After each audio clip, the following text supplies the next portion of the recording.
One Officer, One Man by Ambrose Bierce. Captain Graffenreid stood at the head of his company. The regiment was not engaged. It formed a part of the front line of battle, which stretched away to the right with a visible length of nearly 2 miles through the open ground. The left flank was veiled by woods, to the right also the line was lost to sight, but it extended many miles. 100 yards in rear was a second line. Behind this, the reserve brigades and divisions in column. Batteries of artillery occupied the spaces between and crowned the low hills. Groups of horsemen, generals with their staffs and escorts, and field officers of regiments behind the colors, broke the regularity of the lines and columns. Numbers of these figures of interest had field glasses at their eyes and sat motionless, stolidly scanning the country in front. Others came and went at a slow canter, bearing orders. There were squads of stretcher-bearers, ambulances, wagon trains with ammunition, and officers' servants in rear of all that was visible, for still in rear of these, along the roads, extended for many miles all that vast multitude of non-combatants who, with their various impedimenta, are assigned to the inglorious but important duty of supplying the fighter's many needs. An army in line of battle awaiting attack or prepared to deliver it presents strange contrasts. At the front are precision, formality, fixity, and silence. Toward the rear these characteristics are less and less conspicuous, and finally, in point of space, are lost altogether in confusion, motion, and noise. The homogeneous becomes heterogeneous. Definition is lacking, repose is replaced by an apparently purposeless activity, harmony vanishes in hubbub, form in disorder, commotion everywhere and ceaseless unrest. The men who do not fight are never ready. From his position at the right of his company in the front rank, Captain Graffenreid had an unobstructed outlook toward the enemy. A half-mile of open and nearly level ground lay before him, and beyond it an irregular wood, covering a slight acclivity, not a human being anywhere visible. He could imagine nothing more peaceful than the appearance of that pleasant landscape with its long stretches of brown fields, over which the atmosphere was beginning to quiver in the heat of the morning sun. Not a sound came from forest or field, not even the barking of a dog or the crowing of a cock at the half-seen plantation house on the crest among the trees. Yet every man in those miles of men knew that he and death were face to face. Captain Graffenreid had never in his life seen an armed enemy, and the war in which his regiment was one of the first to take the field was 2 years old. He had had the rare advantage of a military education, and when his comrades had marched to the front, he had been detached for administrative service at the capital of his state, where it was thought that he could be most useful. Like a bad soldier he protested, and like a good one obeyed. In close official and personal relations with the governor of his state, and enjoying his confidence and favor, he had firmly refused promotion and seen his juniors elevated above him. Death had been busy in his distant regiment, vacancies among the field officers had occurred again and again, but from a chivalrous feeling that war's rewards belonged of right to those who bore the storm and stress of battle, he had held his humble rank and generously advanced the fortunes of others. His silent devotion to principle had conquered at last. He had been relieved of his hateful duties and ordered to the front, and now, untried by fire, stood in the van of battle in command of a company of hardy veterans, to whom he had been only a name, and that name a byword. By none, not even by those of his brother officers in whose favor he had waived his rights, was his devotion to duty understood. They were too busy to be just. He was looked upon as one who had shirked his duty, until forced unwillingly into the field. Too proud to explain, yet not too insensible to feel, he could only endure and hope. Of all the Federal army on that summer morning, none had accepted battle more joyously than Captain Graffenreid. His spirit was buoyant, his faculties were riotous. He was in a state of mental exaltation and scarcely could endure the enemy's tardiness in advancing to the attack. To him this was opportunity, for the result he cared nothing. Victory or defeat, as God might will, in one or in the other, he should prove himself a soldier and a hero. He should vindicate his right to the respect of his men and the companionship of his brother officers, to the consideration of his superiors. How his heart leaped in his breast as the bugle sounded the stirring notes of the assembly. With what a light tread, scarcely conscious of the earth beneath his feet, he strode forward at the head of his company, and how exultingly he noted the tactical dispositions which placed his regiment in the front line. And if perchance some memory came to him of a pair of dark eyes that might take on a tenderer light, in reading the account of that day's doings, who shall blame him for the unmartial thought, or count it a debasement of soldierly ardor? Suddenly, from the forest a half-mile in front, apparently from among the upper branches of the trees, but really from the ridge beyond, rose a tall column of white smoke. A moment later came a deep, jarring explosion, followed almost attended by a hideous rushing sound that seemed to leap forward across the intervening space with inconceivable rapidity, rising from whisper to roar with too quick a gradation for attention to note the successive stages of its horrible progression. A visible tremor ran along the lines of men. All were startled into motion. Captain Graffenreid dodged and threw up his hands to one side of his head, palms outward. As he did so, he heard a keen, ringing report, and saw on a hillside behind the line a fierce roll of smoke and dust, the shell's explosion. It had passed 100 feet to his left. He heard, or fancied he heard, a low, mocking laugh, and turning in the direction whence it came saw the eyes of his first lieutenant fixed upon him with an unmistakable look of amusement.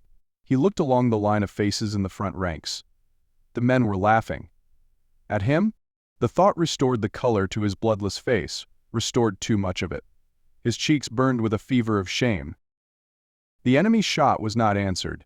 The officer in command at that exposed part of the line had evidently no desire to provoke a cannonade. For the forbearance, Captain Graffenreid was conscious of a sense of gratitude.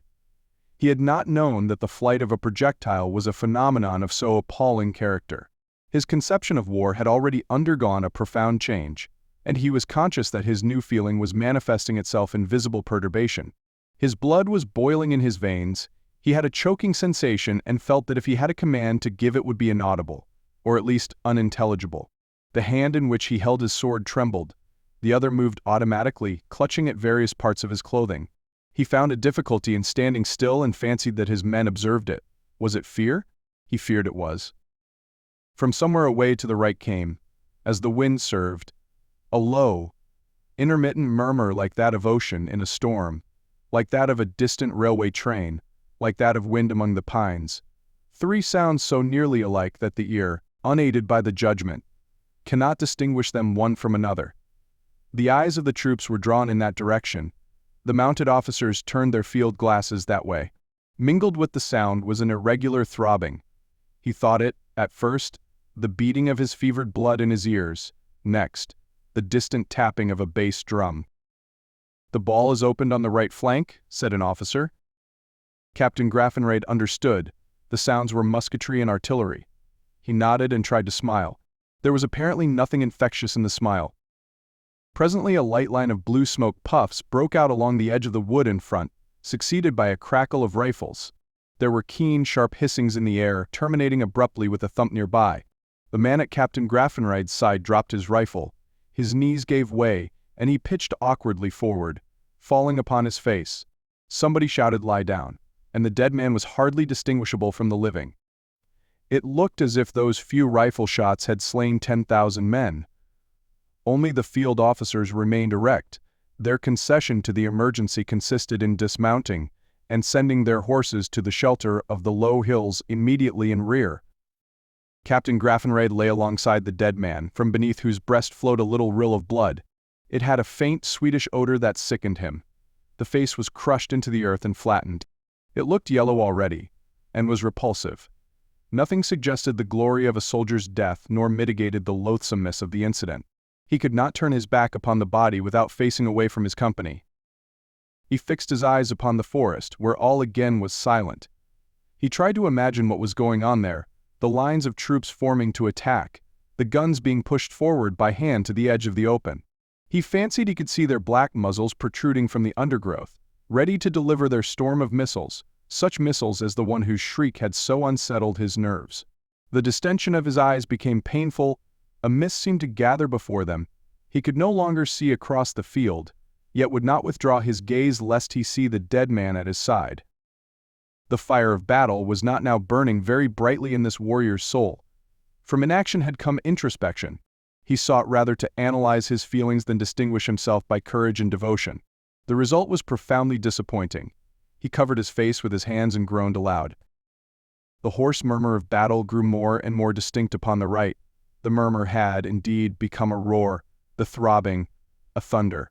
The sounds had worked round obliquely to the front. Evidently the enemy's left was being driven back. and the propitious moment to move against the salient angle of his line would soon arrive. The silence and mystery in front were ominous. All felt that they boded evil to the assailants. Behind the prostrate lines sounded the hoofbeats of galloping horses. The men turned to look. A dozen staff officers were riding to the various brigade and regimental commanders who had remounted. A moment more and there was a chorus of voices, all uttering out of time the same words, "Attention, battalion." The men sprang to their feet, and were aligned by the company commanders. They awaited the word forward, awaited, too, with beating hearts and set teeth the gusts of lead and iron that were to smite them at their first movement in obedience to that word. The word was not given, the tempest did not break out. The delay was hideous, maddening. It unnerved like a respite at the guillotine. Captain Graffenreid stood at the head of his company, the dead man at his feet. He heard the battle on the right, rattle and crash of musketry, ceaseless thunder of cannon, desultory cheers of invisible combatants. He marked ascending clouds of smoke from distant forests. He noted the sinister silence of the forest in front. These contrasting extremes affected the whole range of his sensibilities. The strain upon his nervous organization was insupportable. He grew hot and cold by turns. He panted like a dog and then forgot to breathe until reminded by vertigo. Suddenly he grew calm. Glancing downward, his eyes had fallen upon his naked sword, as he held it, point to earth. Foreshortened to his view, it resembled somewhat, he thought, the short, heavy blade of the ancient Roman. The fancy was full of suggestion, malign, fateful, heroic. The sergeant in the rear rank, immediately behind Captain Graffenreid, now observed a strange sight. His attention drawn by an uncommon movement made by the captain, a sudden reaching forward of the hands and their energetic withdrawal, throwing the elbows out, as in pulling an oar. He saw spring from between the officer's shoulders a bright point of metal which prolonged itself outward, nearly a half-arm's length. A blade. It was faintly streaked with crimson, and its point approached so near to the sergeant's breast, and with so quick a movement, that he shrank backward in alarm. That moment Captain Graffenreid pitched heavily forward upon the dead man and died. A week later the Major General commanding the Left Corps of the Federal Army submitted the following official report. Sir, I have the honor to report, with regard to the action of the 19th inst., that owing to the enemy's withdrawal from my front to reinforce his beaten left, my command was not seriously engaged. My loss was as follows: killed 1 officer, 1 man,